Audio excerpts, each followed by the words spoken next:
everyone. Welcome to You're Too Young to Understand. This is a common phrase spoken to us by many adults. This is a podcast discussing topics seen in daily life of youth through a more scientific lens, or more candidly, what we as teenagers see and experience in our daily lives. But it is often left unexplained. All the research behind each episode is created using credible sources, which are in the episode description below, alongside a copy of our script. We want to ensure that you have the most dependable information. Also, being a teenager, I'll be here to help and support you guys, and I'll be an advocate and a researcher with the help of expert analysis throughout this journey of discovery. If a title is necessary, you can just call me Izzy. In the words of writer Johann Wolfgang von Goethe, treat people as if they were what they ought to be, and you help them to become what they're capable of being. We're also available as a source of comfort if you need any help or advice. Our contact information is in the description. At the end of each episode, we hope you come to accept that you are never too young to understand anything and the things going on in your daily life, especially since they come to directly impact us on a daily basis.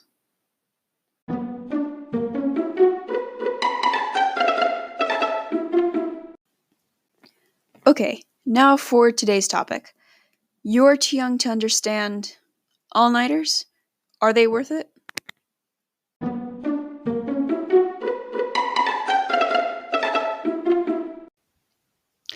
You realize you have a 2,500 word paper due in 6 hours. There's only one option.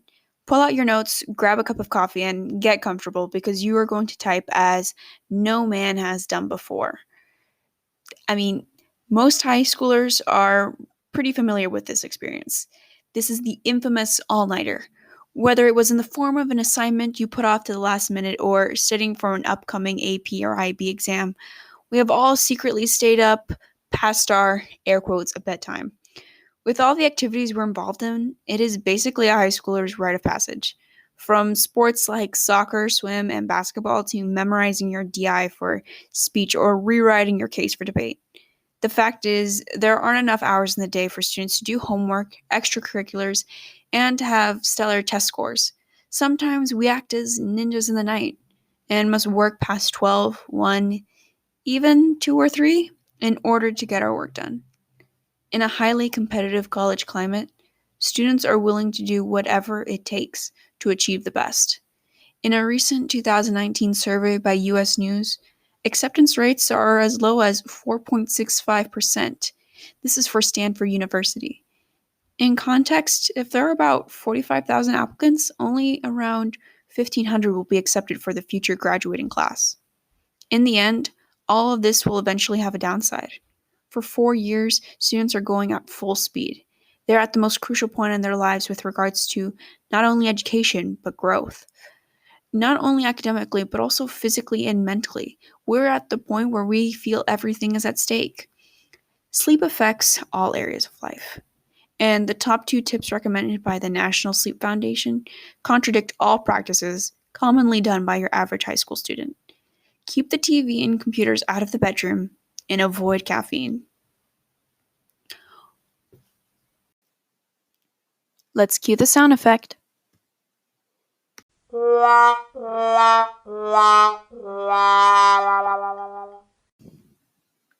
Okay, seriously?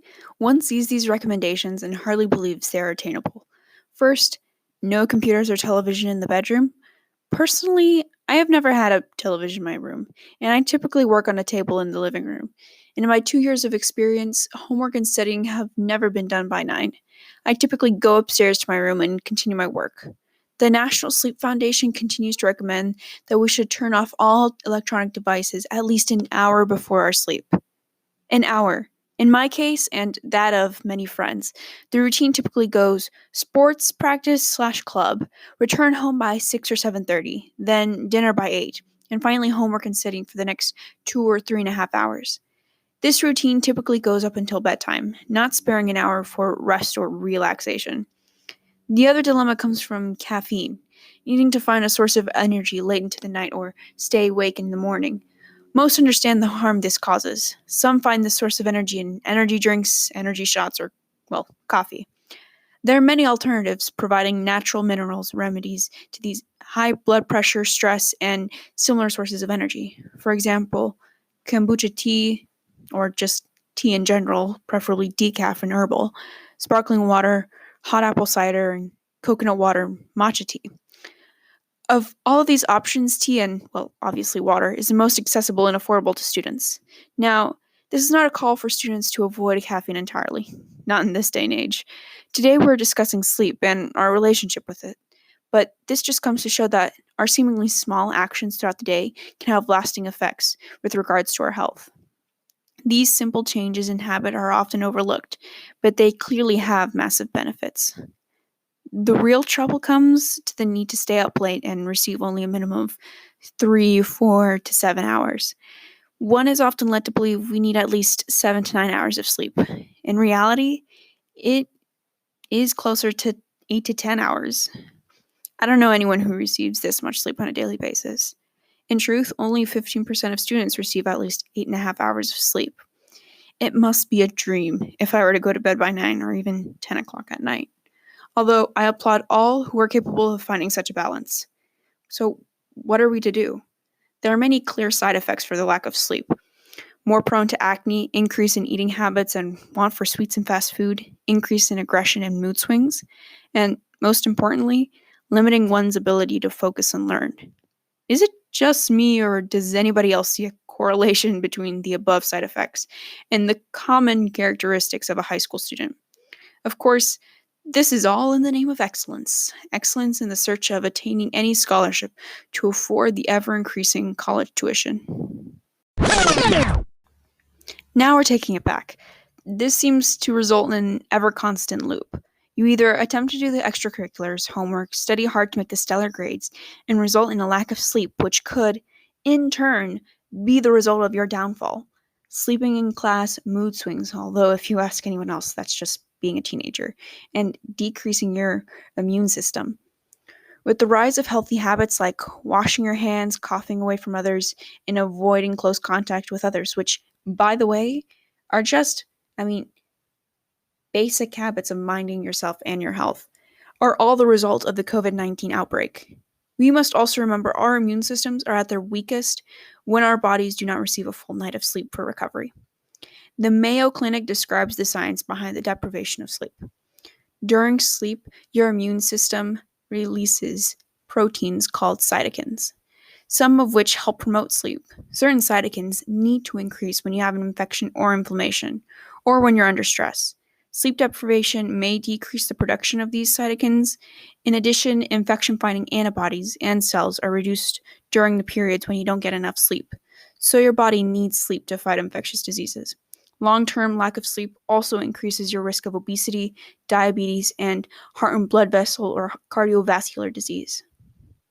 They said that COVID-19 was only going to be the greatest risk for those of the elderly, which is true. But with more recent cases of many young people gaining this virus, it just shows that our lack of sleep isn't helping. In sum, sleep is essential. Proteins are developed in our sleep. These proteins help fight and prevent from future diseases and infections. This is similar to our need for vitamins. Some of you may take vitamins in the morning. These help boost your immune system and provide your body with the extra boost it needs to fight off infections. Now, what is the solution to this dilemma?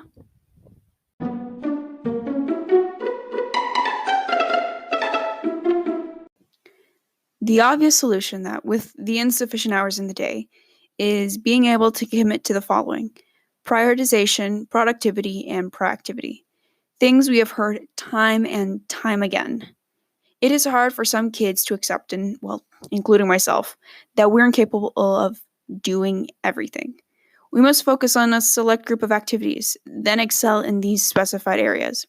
Some kids may be able to isolate themselves to a few activities. So they just do varsity swim, become captain of the speech and debate team, and have stellar grades. On the other hand, most students tend to find the need to go above and beyond in various clubs or sports, especially within the umbrella of their desired major. Just something to consider is some colleges don't want to see a well-rounded student. They want to see students that excel in their specific major. But if you don't know what you want to do with it, then don't worry. I mean, there's no pressure right now. Just follow your passions out. I mean, this is the point of high school, the point of discovery. So this all comes from our deepest desire to impress potential colleges and scouts. We simply need to trust ourselves that we're enough, no matter what it is in life. No object is worth putting yourself at risk, mentally, physically, or emotionally. It is common knowledge sleep is essential, but unless we make it a priority, like drinking enough water throughout the day, we're only damaging ourselves and only putting ourselves at risk for potential harm.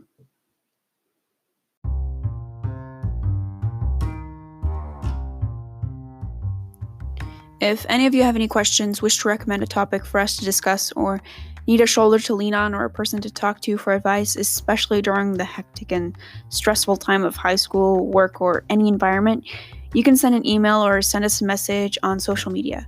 We're on Facebook, Twitter, LinkedIn, and videos of each episode are available on YouTube at You're Too Young to Understand. Our email is it's young, lowercase, the number 2 at lowercase understand at gmail.com. This information is all available in the episode description. Episodes will be available every Wednesday. Before we leave you, remember we're still in the midst of a worldwide pandemic, but do not be alarmed. Simply remember to take basic health precautions, okay? So washing your hands, coughing away from others, and avoiding close contact with others. If you want further information regarding COVID-19 and any prevention tactics, your best source is the CDC's website. We will have a link in the description. So stay calm, be safe, and remember, you are never too young to understand.